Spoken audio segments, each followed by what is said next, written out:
नमस्ते साथियों, कैसे हैं आप। हमने लास्ट क्लास में देखा था कि राजस्थान के भौतिक प्रदेशों के बारे में विस्तृत अध्ययन किया था। उसमें हमने पश्चिम मरुस्थल को पूरी तरीके से कंप्लीट कर लिया था, सभी प्रकार के प्रश्नोत्तर भी कर लिए थे। अब हम बात करते हैं, नेक्स्ट टॉपिक हमारा दूसरा भौतिक प्रदेश रहेगा राजस्थान का अरावली पर्वतमाला। अरावली पर्वतमाला को पढ़ने से पहले हमें भारत और राजस्थान दोनों के मैप पर अरावली पर्वतमाला को शो करना होगा। तो सबसे पहले अपन देखेंगे कि ये राजस्थान का मैप है और राजस्थान के मैप पर कुछ इस तरीके से अरावली पर्वतमाला का विस्तार है। दूसरी ओर बात करते हैं अपन, पिछली क्लासों में आप जान पाए हैं कि इसका जो उद्गम होता है वो युग की बात करें तो प्री कैम्ब्रियन युग में होता है। प्री कैम्ब्रियन युग अगर संख्यात्मक रूप से लिखें तो लगभग 65 करोड़ वर्ष पूर्व,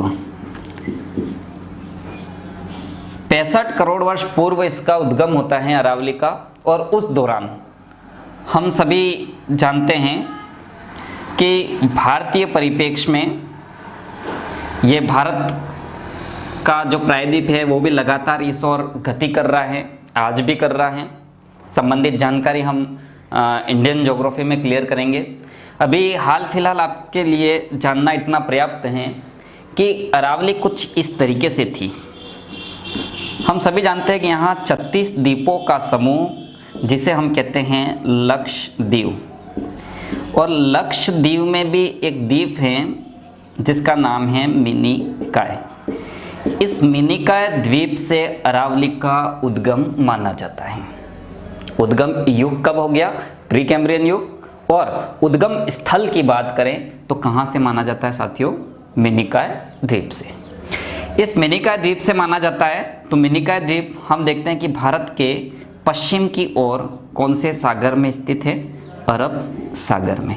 इसलिए मैं आपको बता दूं कि एग्जीक्यूटिव ऑफिसर 2008 के अंतर्गत एक प्रश्न पूछा गया था कि अरावली का पिताजी कौन है? अरावली का पिता कौन है? तो अरावली के पिता के बारे में प्रश्न पूछा गया था। ऐसी स्थिति में उसका आंसर होगा साथियों अरब सागर। अरावली का पिता कौन होगा? अरब सागर। तो अपन नेक्स्ट बात करने जा रहे हैं राजस्थान के मैप पर।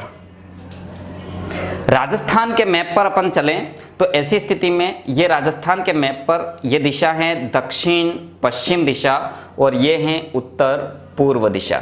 दक्षिण पश्चिम से उत्तर पूर्व की ओर राजस्थान में अरावली का क्रमशः विस्तार पाया जाता है। हालांकि इसका जब उद्गम हुआ था उस समय ये माना गया था कि अरावली कैसी हैं? लगभग 5000 मीटर की ऊंचाई रखती है। भूगोलवेत्ता मानते हैं कि अरावली का जब उद्गम होता है उस समय इसकी ऊंचाई कितनी थी? 5000 मीटर। लेकिन बार बार बाहरी शक्तियों द्वारा, चाहे वो अपर्दन हो, चाहे वो अपक्षय हो या अन्य कोई स्थितियां, अपर्दन का मतलब मिट्टी का कटाव, अपक्षय का मतलब चट्टानों का अपने स्थान पर टूटकर बिखर जाना, या भूस्खलन हुआ हो, भूमि का एक साथ नीचे की ओर आके गिरना। कारण चाहे कुछ भी हो, इसका वर्तमान जो परिप्रेक्ष्य हमारे सामने देखने को मिलता है वो एवरेज रूप से 930 मीटर ही देखने को मिलता है। मतलब आप पढ़ते हैं कि इसकी औसत ऊंचाई कितनी है? 930 मीटर।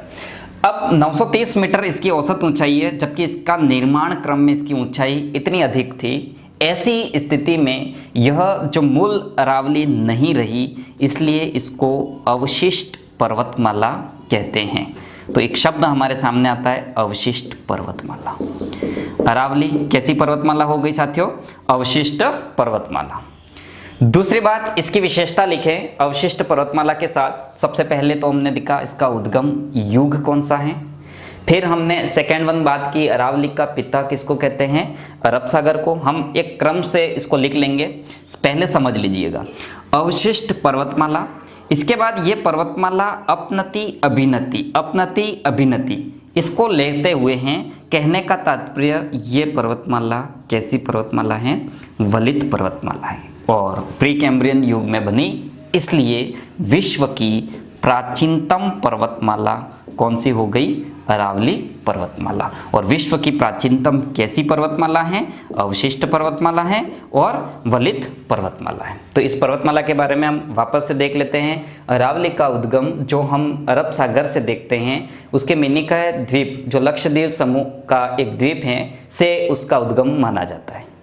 दूसरी बात, इसीलिए अरावली का पिता किसको कहते हैं? अरब सागर को।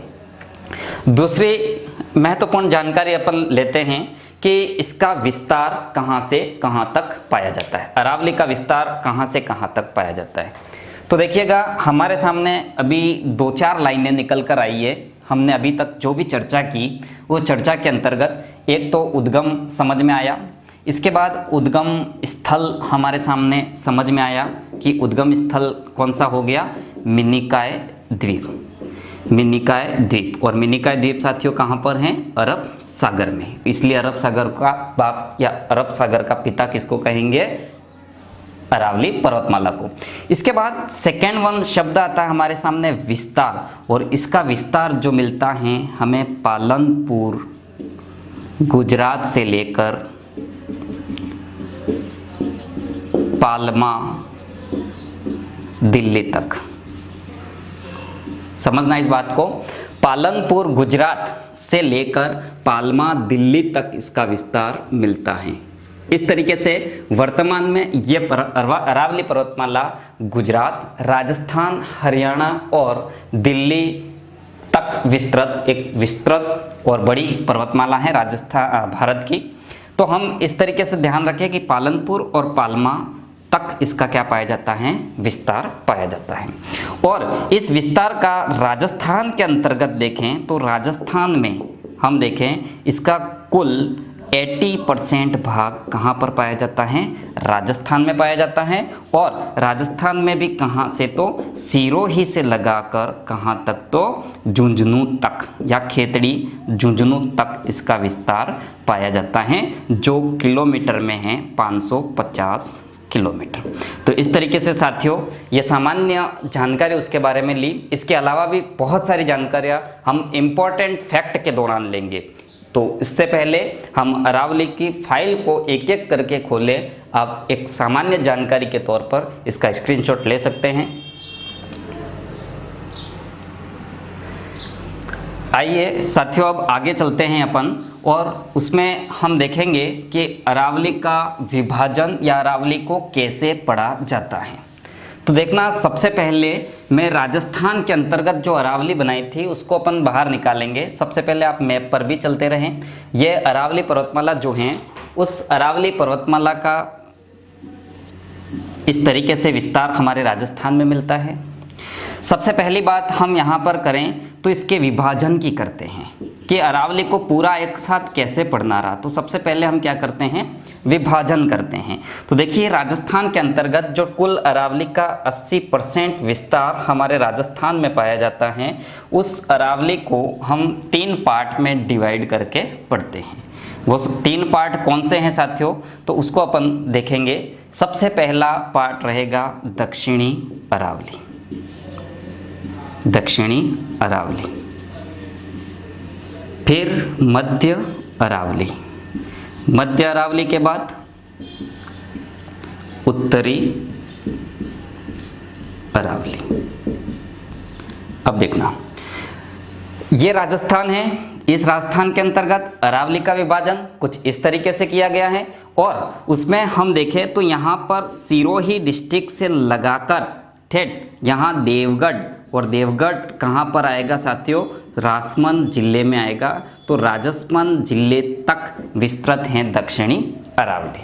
और दक्षिणी अरावली में प्रमुख रूप से जो जिले हमें देखने को मिलते हैं या अरावली का विस्तार जो हमें देखने को मिलता है वो इस तरीके से राजसमंद, सिरोही और उदयपुर डिस्ट्रिक्ट देखने को मिलते हैं। इसके बाद मध्य अरावली देवगढ़ से ठीक आगे और सांबर से ठीक पूर्व। सांबर कहाँ पर आएगा? जयपुर में। तो सांभर से ठीक पहले और देवगढ़ से आगे की ओर मात्र एक ही जिले में विस्तृत अरावली क्या कहलाती है? मध्य अरावली। इसके बाद उत्तरी अरावली की बात करें तो उत्तरी अरावली का विस्तार जयपुर, झुंझुनू, सीकर, दौसा, यहाँ तक इसका मूल रूप से विस्तार पाया जाता है। अलवर में भी खो की पहाड़ियाँ वगैरह। तो इस तरीके से ये विस्तार ठेठ खेतड़ी, झुंझुनू तक मिलता है। और साथियों इसके आगे भी दिल्ली तक अरावली पर्वतमाला का विस्तार है। अरावली के कई उपनाम हैं, अडावल, अडावटा, अर्धचंद्राकार पहाड़ियाँ, रायसीना की पहाड़ियाँ, परिपत्र। इन सभी शब्दों को हम एक अलग स्क्रिप्ट के अंतर्गत पढ़ेंगे, तो इसलिए आपको बिल्कुल निश्चिंत होकर पढ़ना है। बस ये है कि पूरा ध्यान यहाँ पर लगा लीजिए। हमें इस तरीके से पढ़ना है कि कोई भी प्रश्न किसी भी तरीके से बाहर ना जाए।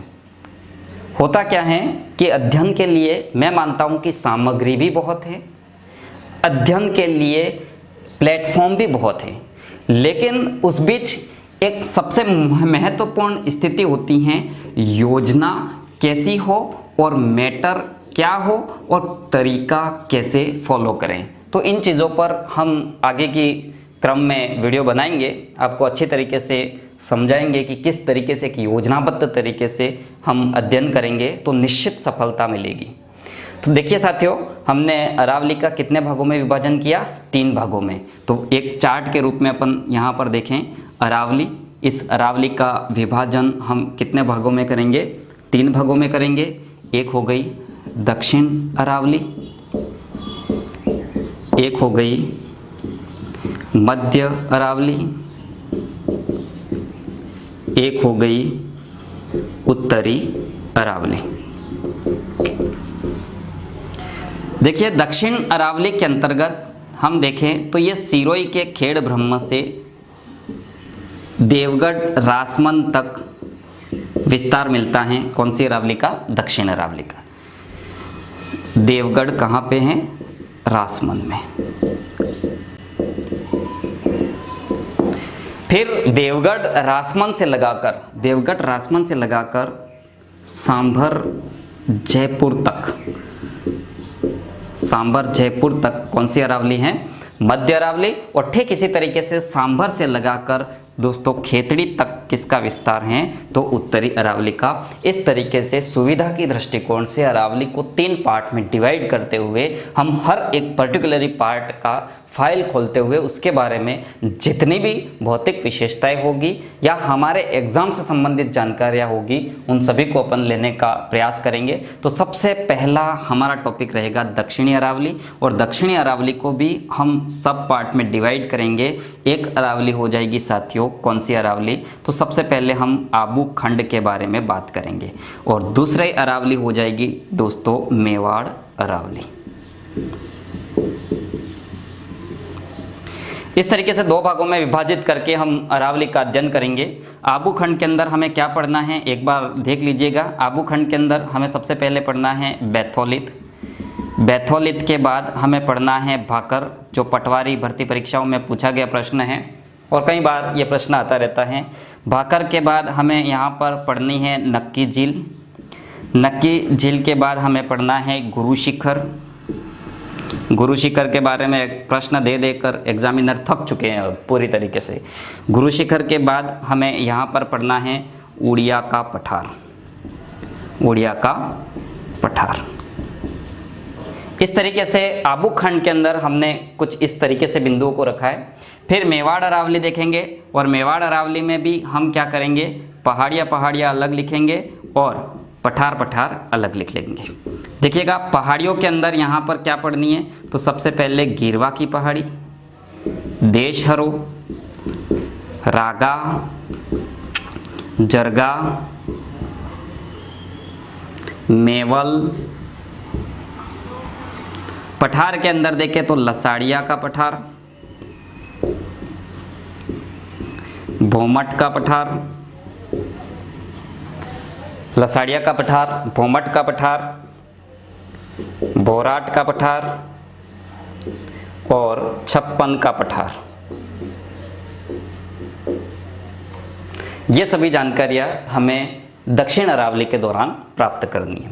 तो आप सबसे पहले इसका स्क्रीनशॉट ले लें और फिर हम चलेंगे दक्षिणी अरावली के अंतर्गत। चलिए दक्षिण अरावली को हम स्टार्ट करेंगे। उससे पहले एक बार रिवाइज कर लीजिएगा कि अरावली को हमने सुविधा के दृष्टिकोण से कितने भागों में बांटा, 3 भागों में विभाजित किया था। एक दक्षिणी अरावली हो गई थी और एक मध्य अरावली, उत्तर अरावली। दक्षिण अरावली की सबसे ऊंची चोटी पूछी जाती है तो साथियों गुरु शिखर आपको करना है और ये सबको ध्यान भी है। गुरु शिखर के बाद मध्य अरावली की सबसे ऊंची चोटी कौन सी है? तारागढ़ है। आरपीएससी के अंदर एग्जाम में प्रश्न आते हैं, तारागढ़ ही करना है, भावुक नहीं होना है। भावुक होकर यहाँ पर मोराम जी का घाट वगैरह नहीं करके आना है, चाहे उसकी ऊंचाई अधिक है। संबंधित जानकारी इसके अंदर और ज़्यादा पढ़ेंगे अपन। उत्तरी अरावली के अंदर हम देखें तो यहाँ पर रघुनाथगढ़ सबसे ऊंची चोटी है। तो देखिए हम इस तरीके से भी एक एनालिसिस करते हैं कि प्रश्न चाहे गलत हैं उत्तर, फिर भी वो आरबीएससी या एनसीईआरटी की बुक्स में है या आरपीएससी या संबंधित परीक्षा बोर्ड ने उस उत्तर को पहले से ही क्लियर कर रखा है कि यस ये सही है, तो फिर हमको मान के चलना है कि वही सही है। यहाँ भावनाओं से काम चलेगा नहीं। तो देखते रहिएगा इस तरीके से। ये गुरु शिखर, तारागढ़ और रघुनाथगढ़ दक्षिण, मध्य और उत्तरी अरावली की सबसे ऊंची चोटियाँ हैं। चलिएगा आगे बढ़ते हैं अपन दक्षिण अरावली के अंतर्गत।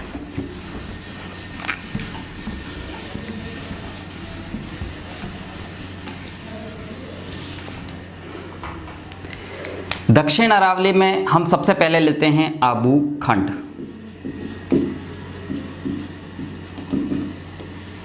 आबू खंड में हमें क्या पढ़ना है? तो सबसे पहले हम देख लेते हैं, देखिए हम ये संपूर्ण पृथ्वी हैं और पृथ्वी का कोई काट चित्र बाहर की ओर लेते हैं। इस काट चित्र के अंदर मैं बताऊं कि अंदर से पृथ्वी गर्म है, अंदर से पृथ्वी तरल है। जब पृथ्वी अंदर से तरल है तो हर गर्म और तरल वस्तु ऊपर की ओर गति करना प्रारंभ करेगी और ऐसी स्थिति में ये एक मैग्मा है। उसको तरल पदार्थ को क्या कहा है? मैग्मा कहा है। ये मैग्मा ऊपर की ओर गति कर रहा है और जोरदार जब विस्फोट हो जाता है तो उस दौरान अपन कहते हैं उसको ज्वालामुखी। इस ज्वालामुखी के विस्फोट न हो, अगर यहाँ पर यह भाग काफ़ी मजबूत हो जाए या कोई ऐसा भाग आ जाए जो जल से परिपूर्ण है या उसके संपर्क में आने से ये लावा ठंडा हो जाए और भूमिगत रूप से घुमंद के आकार में जम जाए तो उसे कहते हैं हम बैथोलिथ। तो साथियों बैथोलिथ एक चट्टान है। ये लावा से निर्मित चट्टान है या लावा से निर्मित क्या है? घुमंद है। लावा से निर्मित घुमंद। अब क्या होता है कि जब अरावली का उद्गम हुआ उस दौरान अरावली 5000 मीटर ऊंची थी, लेकिन अरावली कट गई, अवशिष्ट रूप में हमारे सामने है और ऐसी स्थिति में इस अरावली के अंदर, अरावली पर्वतमाला के अंदर की ओर जो घुमंद बने थे, जो बैथोलिथ बने थे, वो अब बाहर की ओर देखने को मिले। तो ऐसी स्थिति में इस बैथोलिथ के ऊपर हम देखें कि वर्तमान में जो हमारा पूरा का पूरा आबू खंड है या आबू प्रदेश है, आबू जो नगर पालिका है, पूरी की पूरी कहाँ पर है? इस घुमंद के ऊपर। तो ऐसी स्थिति में हम इसको नाम देंगे आबू खंड और आबू खंड किसका उदाहरण हो जाएगा? बैथोलिथ का उदाहरण हो जाएगा। बैथोलिथ क्या होता है? तो लावा निर्मित घुमंद। अब देखिएगा इस बैथोलिथ के अंदर से, क्योंकि अरावली का उद्गम भी कुछ इस तरीके से हुआ, जोरदार विस्फोट हुए और विस्फोट के दौरान अरावली का विस्तार होता है। तो इस तरीके से अंदर से ज्वालामुखी की क्रिया अभी भी जारी है और इस अरावली के अंदर से भी, इस घुमंद के अंदर से भी फिर से क्रिया प्रतिक्रिया जारी रहती है और जोरदार विस्फोट होता है और उस विस्फोट के साथ इस वाले भाग को उड़ा दिया जाता है। फिर यहाँ पर कालांतर में जलराशि भर जाती है। ऐसी स्थिति में हमने और आपने इसको नाम दे दिया नक्की झील। तो इसलिए ध्यान रखना है, रसिया बालम अभी थोड़ी देर के लिए स्टॉप करना है और प्रमाणों की बात करें तो हमें ध्यान रखना है क्या?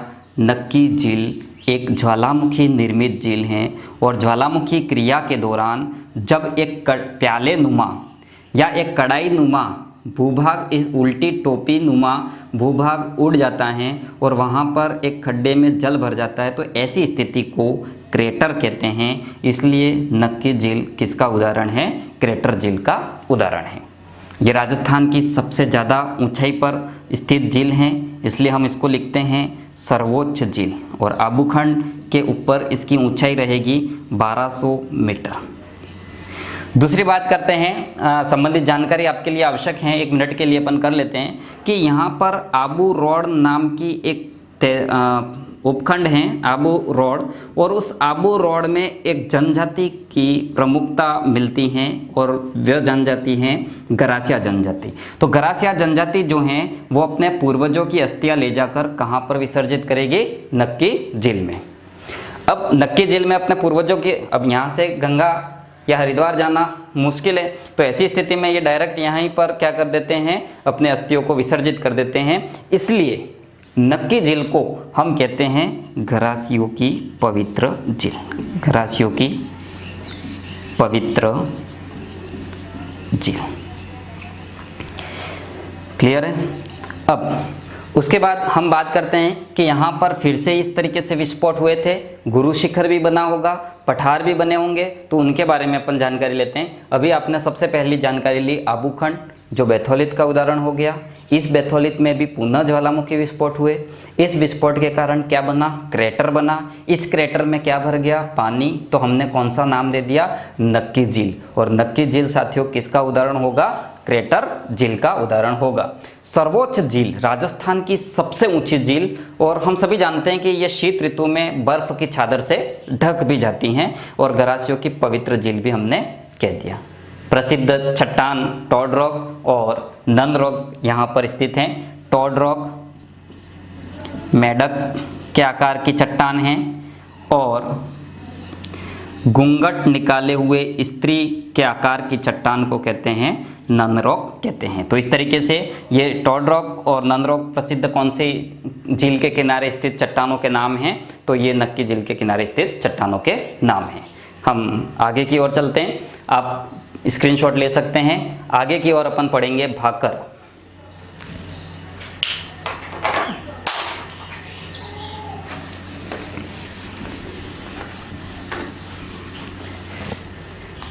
अगले क्रम में हम देखते हैं, हमने यहाँ पर लिखा था कुछ शब्द गुरु शिखर, उसी फाइल को अपन वापस से खोल रहे हैं, एक एक फाइल को।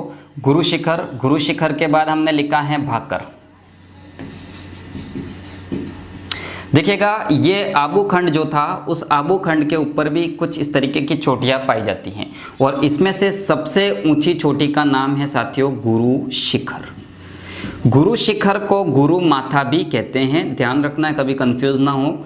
गुरु माथा भी कहते हैं, और इसकी ऊंचाई है 1722 मीटर। कोई भी कुछ भी कह दे, 1727 भी कह दे, कुछ भी कहे, आपको करना क्या है? 1722 ही करना है, ये ध्यान रखें। 1722 मीटर की ऊंचाई, और ऐसी स्थिति में ये क्या हो गया? राज्य की सर्वोच्च चोटी। राज्य की कैसी चोटी हो गई? सर्वोच्च चोटी हो गई गुरु शिखर चोटी।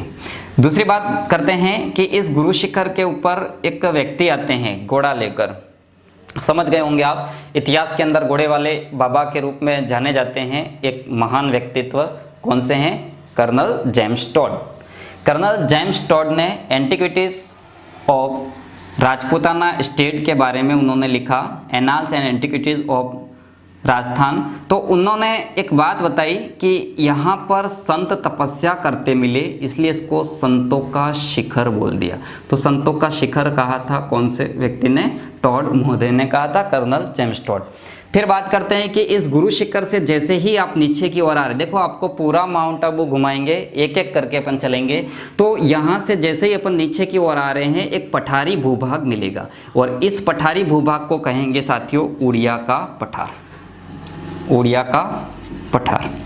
उड़िया का पठार राज्य का सर्वोच्च पठार है, जिसकी ऊंचाई 1360 मीटर है।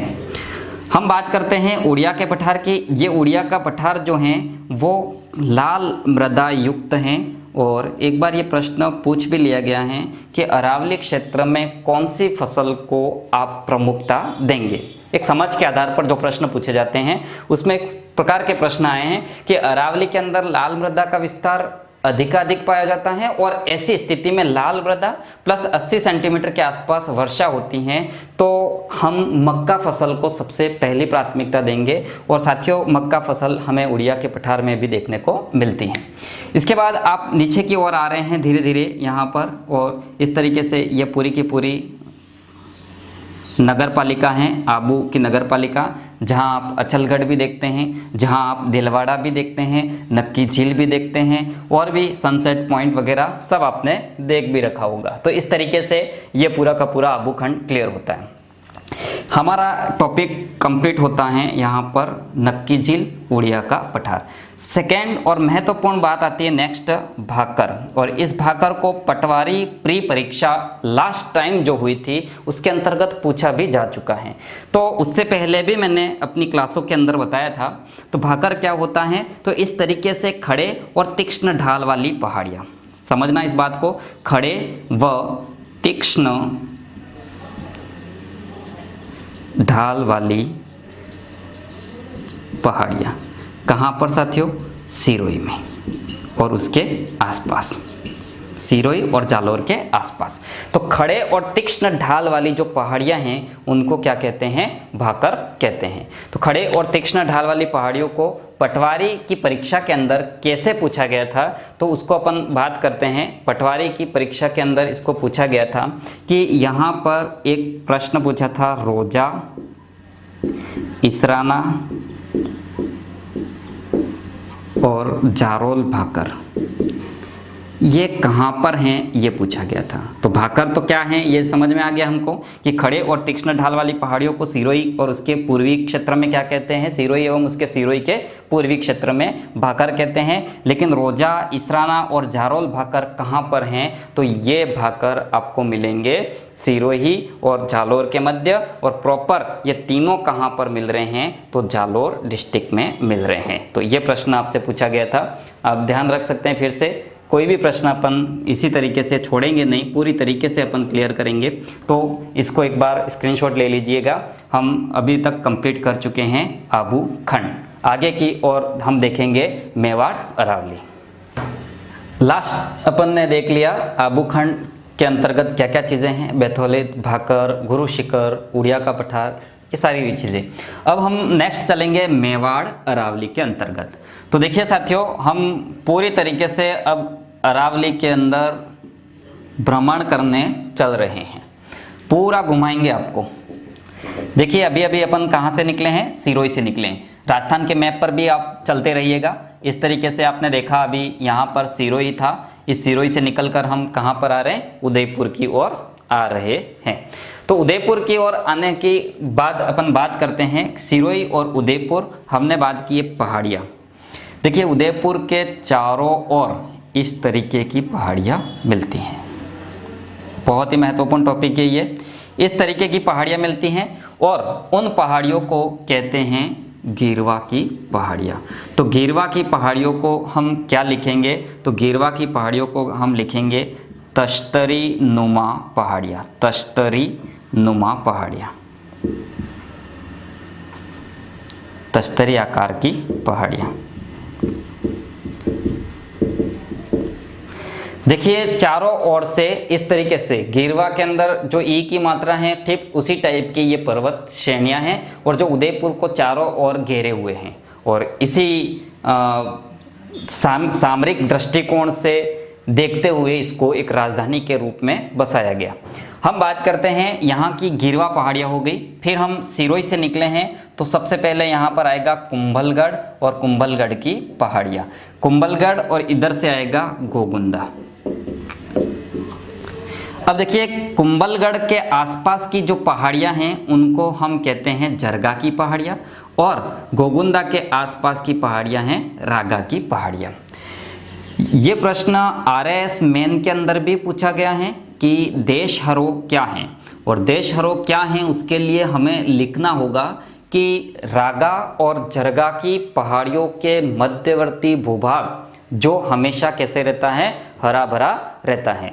क्यों हरा भरा रहता है? तो ये यहाँ की ऊंचाई बहुत अधिक है और ऐसी स्थिति में ये हरा भरा क्षेत्र है। जरगा सिरोही से बाहर सबसे ऊंची चोटी है, हम चोटियों की बात करेंगे उसमें देखेंगे। तो देशहरो किस क्षेत्र को कहते हैं? जरगा और रागा की पहाड़ियों के मध्य हरा भरा क्षेत्र। तो देशहरो यहाँ पर क्या लिखेंगे अपन? रागा व जरगा की पहाड़ियों का मध्यवर्ती भूभाग जो हमेशा हरा भरा रहता है। इस तरीके से हमने महत्वपूर्ण पहाड़ियों की बात की। इसके बाद दक्षिण की ओर आ जाते हैं। एक पहाड़ी है दक्षिण की ओर बांसवाड़ा के अंदर, और बांसवाड़ा के अंदर उस पहाड़ी का नाम है मानगढ़ की पहाड़ी। इतिहास प्रसिद्ध हम देखते हैं कि द्वितीय भील अधिवेशन के अंतर्गत इस पहाड़ी पर एक घटना घटित होती है और उसमें 1500 से अधिक व्यक्ति मारे जाते हैं। तो वो घटना काफ़ी चिरस्थायी है। हम सभी जानते हैं कि इसका अनुच्छेद 49 के तहत प्रयोग करते हुए राष्ट्रीय स्मारक भी घोषित किया गया है। तो मानगढ़ की पहाड़ी होती है बांसवाड़ा जिले के अंतर्गत। हम बात करते हैं बांसवाड़ा, उदयपुर, इधर सिरोही हो गया, और यहाँ पर कौन सा डिस्ट्रिक्ट आएगा? डूंगरपुर डिस्ट्रिक्ट आएगा। देखिए बांसवाड़ा, डूंगरपुर, उदयपुर और सिरोही, इस तरीके से इन जिलों की स्थिति है। तो देखिए डूंगरपुर जिले और बांसवाड़ा जिले के मध्य इस तरीके की कुछ पहाड़ियाँ हैं और इन पहाड़ियों को हम कहते हैं मेवल की पहाड़ियाँ। तो मेवल की पहाड़ियाँ साथियों कहाँ पर लिखेंगे?